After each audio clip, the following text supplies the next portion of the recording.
So let's start.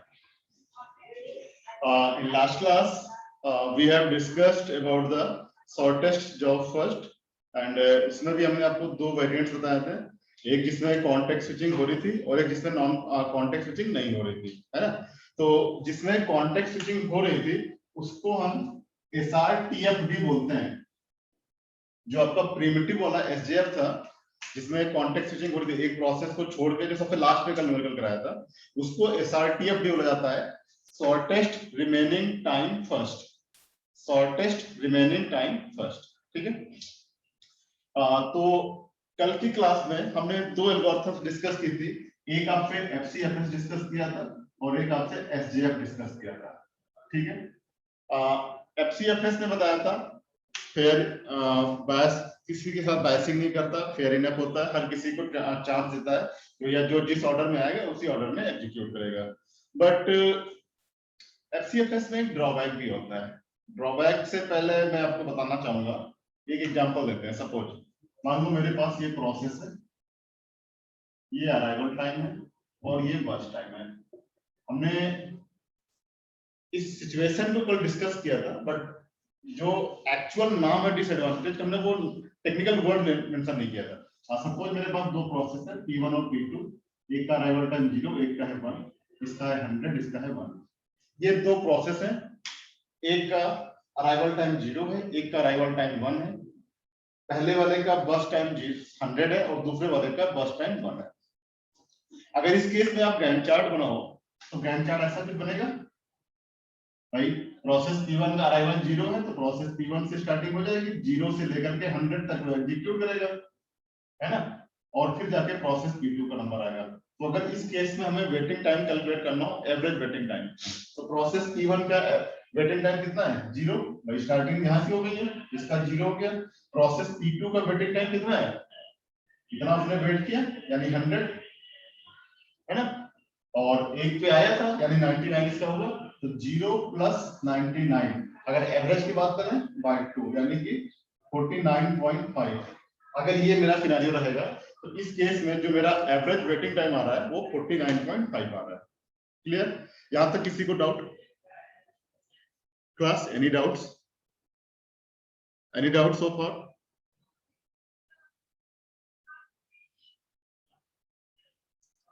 Okay, अगर मैं इसी सिनेरियो को थोड़ा सा चेंज कर दूं, मान लो मेरे पास प्रोसेस, यही प्रोसेस है, यही अराइवल टाइम है और ये बस टाइम है, यही दो प्रोसेस है P1 और P2, ये बस टाइम होंगे 100 और 1।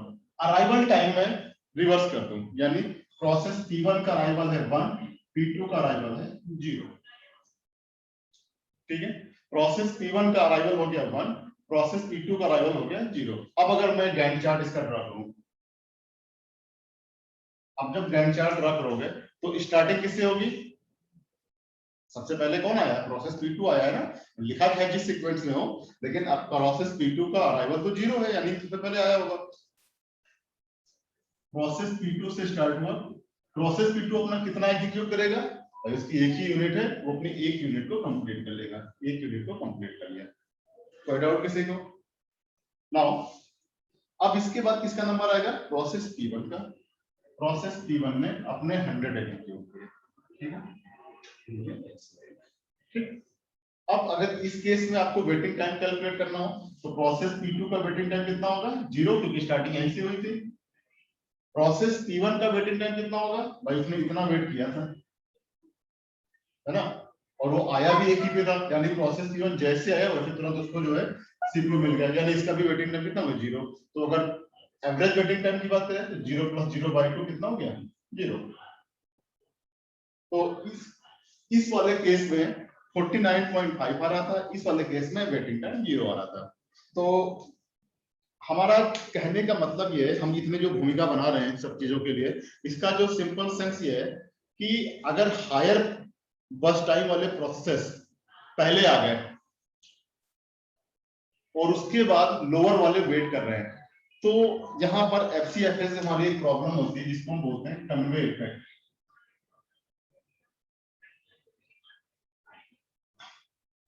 FCFS एल्गोरिथम आपकी कन्वे इफेक्ट से इफेक्ट करती है कन्वे इफेक्ट से। और इसका जैसे रियल लाइफ एग्जांपल लेते हैं। मान लो जैसे आपको एग्जाम टाइम पे प्रिपरेशन करनी है, आपके पास टोटल 5 यूनिट्स हैं, तो आप क्या करते हो? आपको जो यूनिट सबसे इजी लगती है उसको आप सबसे पहले खत्म कर देते हो, या तो पहले इसको कंप्लीट कर लें, ये तो इजी है, ये जो टफ वाली है उसको बाद में रखेंगे। हालांकि कुछ लोग इसको उल्टा भी रखते हैं, टफ वाली पहले कर लेते हैं, इजी वाली बाद में करते हैं। बट जनरली टेंडेंसी क्या होती है, जो हमें आता है उसको पहले रिवाइज कर ले, जो नहीं आता है वो हम चलते चलते देख लेंगे, यही तो होता है ना। तो वही चीज यहाँ पर है कि जो मेरा इजी चीज है उसको, जो छोटे प्रोसेसेस हैं जिनका बस टाइम मिनिमम है, उनको अगर हम पहले एग्जीक्यूट कर देंगे तो सिस्टम का जो एवरेज वेटिंग टाइम आ रहा है वो मेरा कम हो जाएगा, ओवरऑल परफॉर्मेंस इंप्रूव कर जाएगी। कोई डाउट है भाई किसी को? कोई डाउट किसी को? तो अब प्रॉब्लम ये है कि अगर ये कन्वे इफेक्ट है तो फिर एफसीएफएस एल्गोरिथम यूज कहां की जाती है?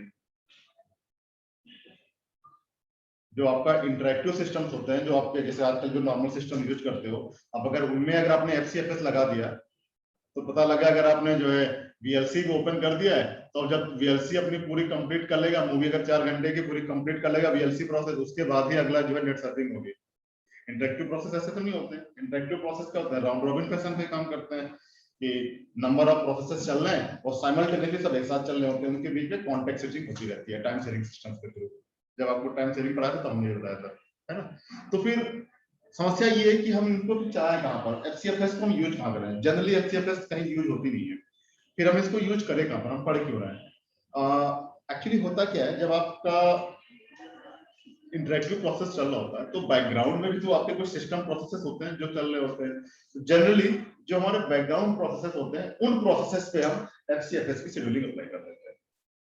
जो नॉर्मल यूजर प्रोसेसेस हैं वहां पर हम एफसीएफएस चलाएंगे तो सिस्टम आपका बैठ जाएगा। बैठ क्या जाएगा मतलब वो चलता रहेगा, फिर आपको लगेगा कुछ हो ही नहीं रहा है। जिस प्रोसेस को बाय डिफॉल्ट पहले सीपीयू मिल जाएगा, वो जब तक कंप्लीटली एग्जीक्यूट नहीं होगा बाकी का नंबर ही नहीं आएगा।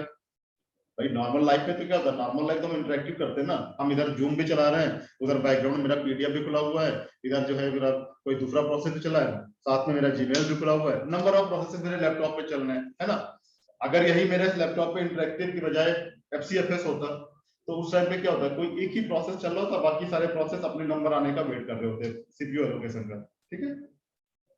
तो जनरली एफसीएफएस एल्गोरिथम हमारी वहां यूज की जाती है जहां पर बैकग्राउंड प्रोसेसेस को रन कराता हूं, जो सिस्टम के बैकग्राउंड प्रोसेसेस होते हैं उनको एग्जीक्यूट करने के लिए हम अपने वहां पर एफसीएफएस अप्लाई कर देते हैं, वो बैकग्राउंड में अपना एग्जीक्यूट होते रहते हैं वन बाय वन। कोई डाउट है किसी का? कोई query? Anyone? Any query?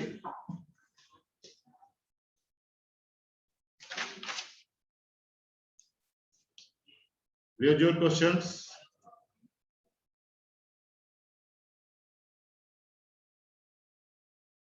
Any query from anyone regarding convey effect?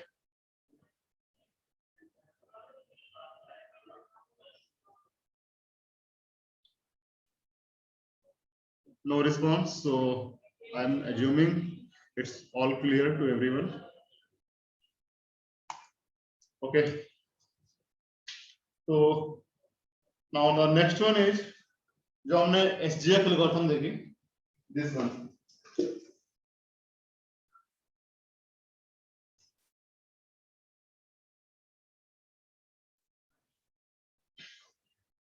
इसके क्या एडवांटेज और डिसएडवांटेजेस हो सकते हैं?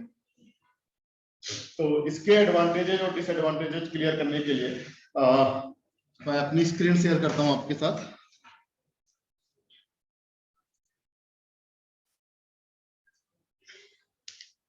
I hope my screen is visible to everyone.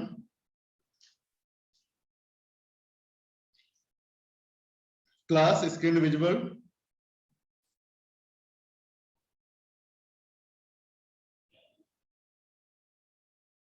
Okay. So as far as advantage is concerned, आपने देखा होगा कल हमने जो दो न्यूमेरिकल्स कराए थे, अगर आप किसी भी एक सेम न्यूमेरिकल को जो आपने कल से लास्ट में किया था, उसी न्यूमेरिकल को आप पहले एफसीएफएस से सॉल्व करो, देन आप उसको नॉन प्रिमिटिव एफजीएफ से सॉल्व करो और फिर बाद में उसको प्रिमिटिव एफजीएफ से सॉल्व करो। तो प्रिमिटिव एफजीएफ से जो वेटिंग टाइम आएगा वो सबसे ऑप्टिमल आएगा। बेसिकली जो एसजेएफ का प्रिमिटिव वाला वर्जन है, जो प्रिमिटिव एसजेएफ है, ये क्या करता है, स्टैंडर्ड सेट करता है, किसी भी प्रोसेस, किसी भी एल्गोरिथम का एक स्टैंडर्ड सेट कर देता है कि भाई इस ये अब एक कट ऑफ हो गया, इसके आसपास का अगर रिजल्ट आएगा then your algorithm is good, otherwise your algorithm is worst, है ना। तो एसआरटीएफ क्या करता है, एक स्टैंडर्ड सेट करता है। It generates a minimal average waiting time, right, better average response time compare to FCFS. यहाँ पर देखो एवरेज रिस्पॉन्स टाइम सबसे अच्छा नहीं होता है, सबसे अच्छा राउंड रॉबिन में होता है, बट हाँ अगर मैं कंपेयर करूं एफसीएफएस से, देन इसका रिस्पॉन्स टाइम एफसीएफएस के कंपैरिजन में काफी अच्छा होगा यहाँ पर, right. Clear to everyone? Now इसका जो सबसे बड़ा ड्रॉबैक है, इसके हम डिसएडवांटेजेस पे आते हैं। इसका जो सबसे बड़ा ड्रॉबैक है, this algorithm can not be implemented. मतलब अभी तक हम जो कहानी पढ़ रहे थे सब हवा में थी, हम इसको इम्प्लीमेंट ही नहीं कर सकते। क्यों नहीं कर सकते हैं? बिकॉज भाई आपके सिस्टम में जो प्रोसेस एग्जीक्यूट होने आ रहा है, भाई देखो जितनी भी एल्गोरिथम में कहानी है, आप जितने भी न्यूमेरिकल सॉल्व कर रहे हो, सारे न्यूमेरिकल्स बस टाइम के बेसिस से सॉल्व कर रहे हो। जब आपको यही नहीं पता है कि जो अगला प्रोसेस आएगा उसका बस टाइम कितना होगा, तो आप कैसे सॉल्व कर सकते हो, है ना। तो because of this reasons algo cannot be implemented as there is no way to know the burst time of a process. But आप लोगों ने लैब में ये प्रोग्राम इंप्लीमेंट कर दिया होगा, किया है कि नहीं किया है?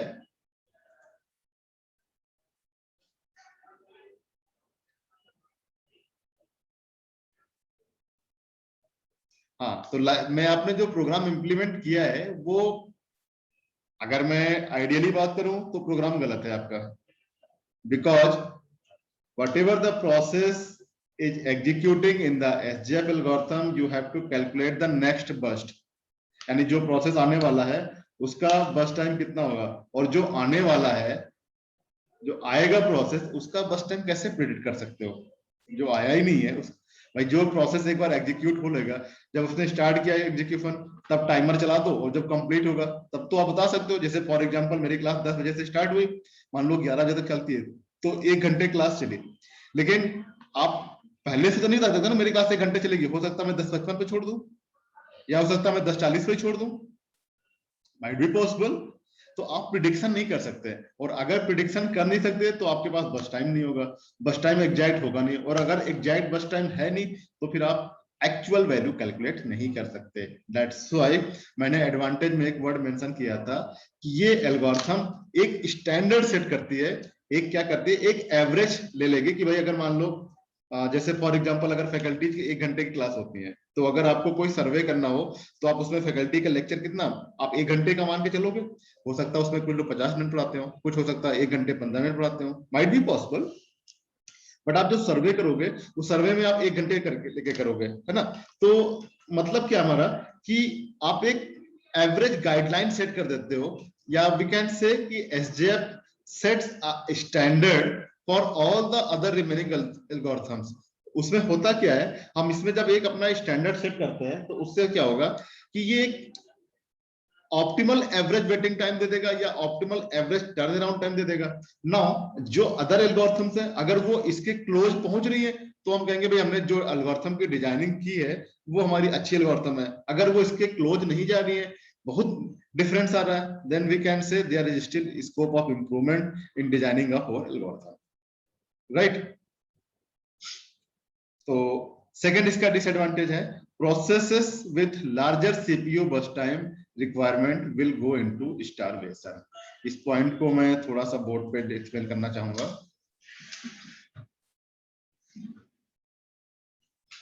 मान लो ये मेरे पास प्रोसेसेस हैं, प्रोसेस, अराइवल टाइम और बस टाइम। पॉइंट ये कह रहा है कि जिन प्रोसेसेस का बस टाइम ज्यादा होगा वो प्रोसेस स्टारवेशन में जा सकते हैं। भाई देखो एल्गोरिथम ये कह रही है कि जिस प्रोसेस का मिनिमम अराइवल टाइम होगा, मिनिमम बस टाइम होगा, मान लो मेरे पास ये प्रोसेस है P1 P2 P3 0 1 2 1 2 100। तो एल्गोरिथम ये कह रही है कि जिसका बस टाइम मिनिमम होगा वो प्रोसेस अपना पहले एग्जीक्यूशन स्टार्ट करेगा। तो अगर So then what about the processes having the higher burst time?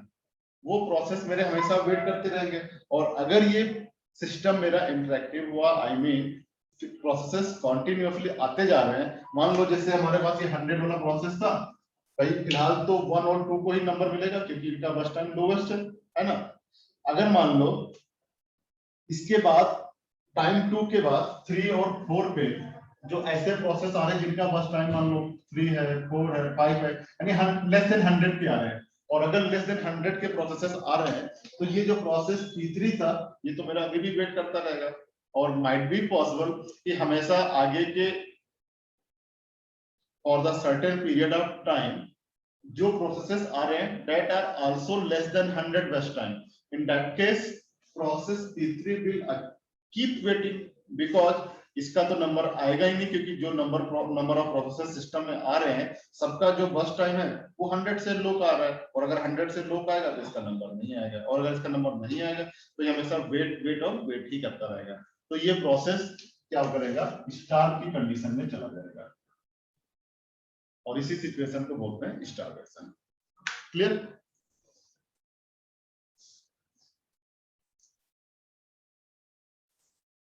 कोई doubt?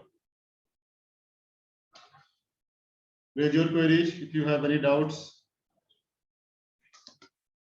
Class, raise your query.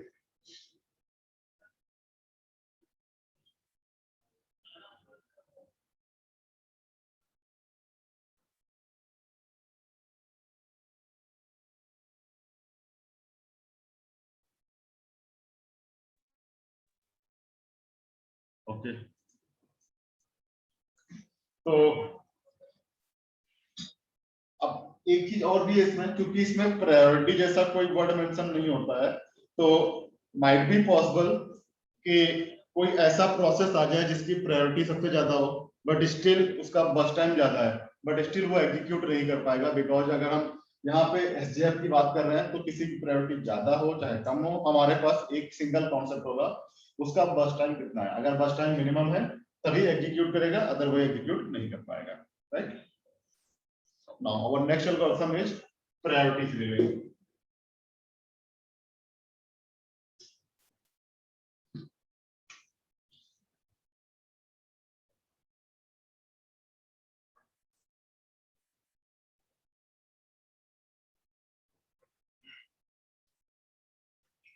Again priority scheduling में भी दो तरीके हैं, नॉन प्रीम्प्टिव भी होता है और प्रीम्प्टिव भी होता है।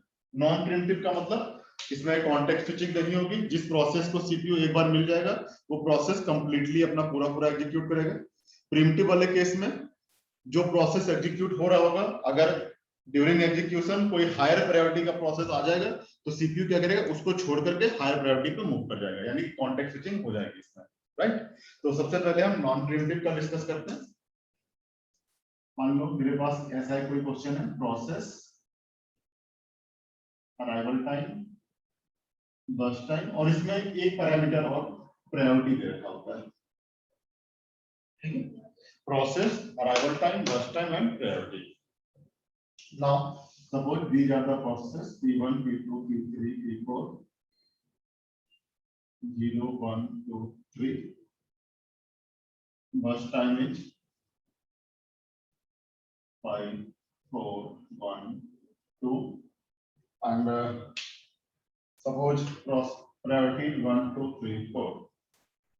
1, 2, 3, 4, और लैंग्वेज में ऐसा कोई ना कोई स्टेटमेंट दे रखा होगा जिससे आपको पता चल जाएगा कि 1 का मतलब क्या है, प्रायोरिटी 1 का मतलब क्या है। फॉर एग्जांपल जैसे सपोज ऐसा तरीका है, priority value is universally proportional to priority, यानी कि जो प्रायोरिटी का वैल्यू 1 लिखी है ये यूनिवर्सली प्रोपोर्शनल टू प्रायोरिटी, यानी जिसकी प्रायोरिटी सबसे कम होगी उसकी प्रायोरिटी, जिसकी प्रायोरिटी वैल्यू सबसे कम होगी उसकी प्रायोरिटी सबसे ज्यादा है, या ऐसा मेंशन कर रखा होगा priority value is directly proportional to priority, तो उस केस में क्या होगा, जिसकी प्रायोरिटी वैल्यू ज्यादा होगी उसकी प्रायोरिटी सबसे ज्यादा होगी, राइट? तो ये तुम बेसिक मैथमेटिक्स टर्म है, ये तो आप लोग क्वेश्चन की जब स्टेटमेंट लैंग्वेज पढ़ोगे तो वहां से क्लियर हो जाएगा, राइट?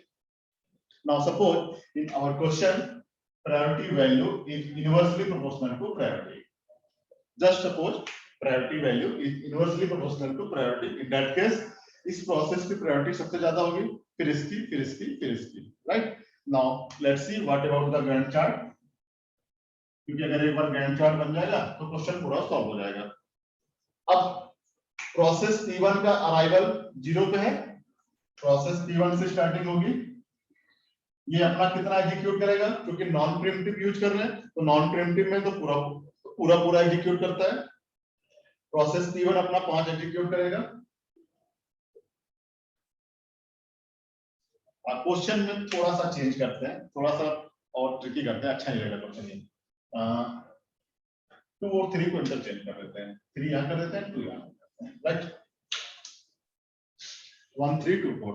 अब देखो प्रोसेस P1 ने अपने 5 एग्जीक्यूट कर लिए। अब जब तक ये 5 अपने एग्जीक्यूट करेगा ये सारे प्रोसेस रेडी क्यू में आ चुके होंगे। ये मान लो आपकी रेडी क्यू है। P1 ने जब तक t = 0 पे P1 था, जब तक अपने ये 5 एग्जीक्यूट करेगा, 5 टाइम कंप्लीट होगा, तब तक सारे प्रोसेस आ चुके होंगे, क्योंकि अराइवल 3 तक ही है और टाइम 5 कंप्लीट हो गया है।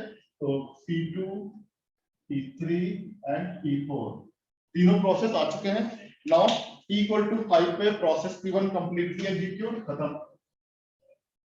अब रेडी क्यू में 3 प्रोसेस है, P2 P3 एंड P4। अब इनमें से जो हाईएस्ट प्रायोरिटी का प्रोसेस होगा वो प्रोसेस एग्जीक्यूट करेगा। अब इनमें से देखो हाईएस्ट प्रायोरिटी का प्रोसेस कौन सा है, P2 P3 P4 में। क्लास हाईएस्ट प्रायोरिटी का प्रोसेस कौन सा है?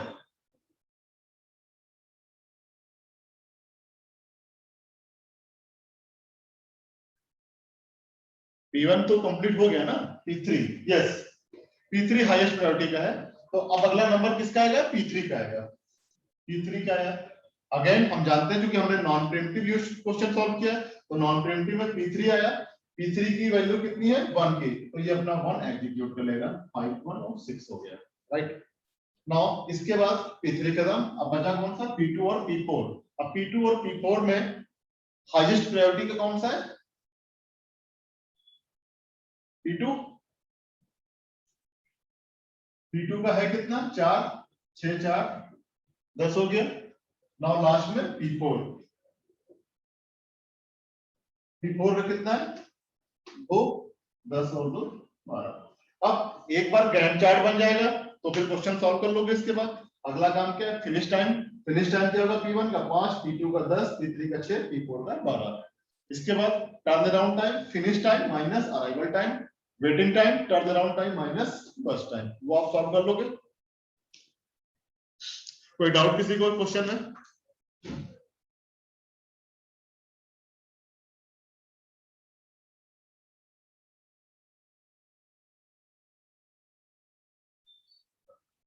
Okay, in that case final average waiting time कितना आया, कोई बताएगा कैलकुलेट करके? एवरेज वेटिंग टाइम कितना आया है? 3.4 3.5।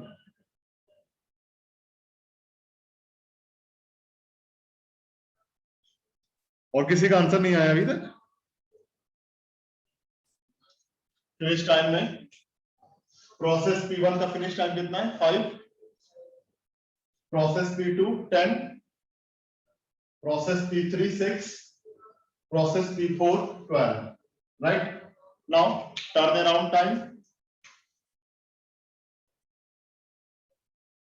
Turn around time will be what, finish time minus arrival time, 5 minus 0, 10 minus 1, 6 minus 2 and 12 minus 3, 9, right? Now waiting time, turn around time minus burst time, TAT minus BT, 5 minus 5 0, 9 minus 4 5, 4 minus 1 3, 9 minus 2 7, right? Now average पूछा था हमने, average will be what, 5 3 8 7 15, 15 divided by 4, there are 4 processes, so 15 divided by 4 कितना होगा, 4 3.75।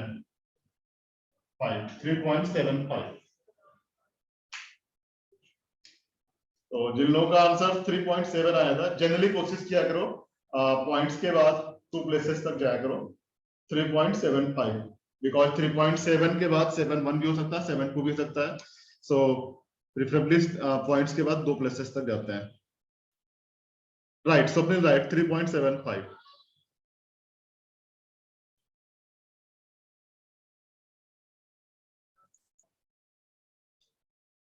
okay so now again let's solve this question using primitive अभी तक हमने क्या किया था we have solved the question using non-primitive now again we are going to solve this question using primitive algorithm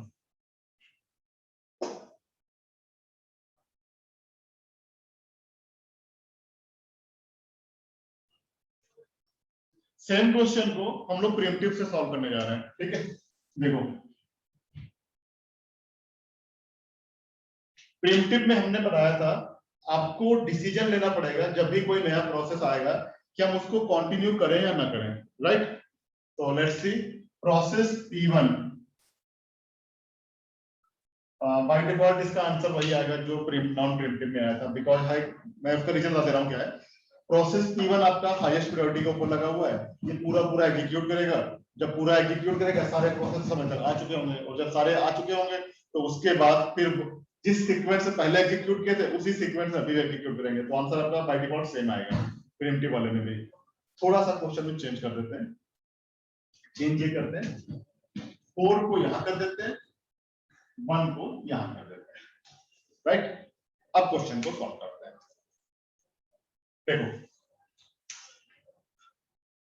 time t equal to 0 पे ready queue में सिर्फ एक प्रोसेस होगा प्रोसेस P1 और जब एक सिंगल प्रोसेस है तो उसकी प्रायोरिटी कम हो चाहे ज्यादा हो हमें डिसीजन लेना ही नहीं कि उसको करना है नहीं करना जब एक सिंगल प्रोसेस है तो उसको एग्जीक्यूट होना ही होना है राइट प्रोसेस P1 से स्टार्ट होगा एग्जीक्यूशन कब तक कंटिन्यू करेंगे जब तक कोई अगला नया प्रोसेस ना आए अगला प्रोसेस कब आ रहा है 1 पे 1 तक हमने इसको कंटिन्यू एग्जीक्यूट किया जैसे ही 1 हुआ 1 पे एक नया प्रोसेस आ जाएगा P2 1 पे एक नया प्रोसेस P2 आ गया अच्छा 1 तक जब इसने एग्जीक्यूट किया तो इसके 5 थे अब 4 बचे ठीक है अब ये देखो जो 1 पे नया प्रोसेस आया है अब मेरे पास क्यू में 2 प्रोसेस है एक हो गया P1 एक हो गया P2 इन दोनों में से कौन सा एग्जीक्यूट करना चाहिए एज पर एल्गोरिथम जिसकी प्रायोरिटी ज्यादा होगी वो एग्जीक्यूट करेगा P1 और P2 में प्रायोरिटी ज्यादा किसकी है P1 और P2 में प्रायोरिटी ज्यादा किसकी है जिसकी ज्यादा होगी वो एग्जीक्यूट करेगा क्लास प्रायोरिटी ज्यादा किसकी है P2 की यस तो अगर प्रोसेस P2 की प्रायोरिटी ज्यादा है इसका मतलब P1 को छोड़ के P2 पे आ जाएगा P2 पे आएगा अब अगेन मेरा लॉजिक वही रहेगा P2 मेरा कब तक एग्जीक्यूट करेगा जब तक कोई नया प्रोसेस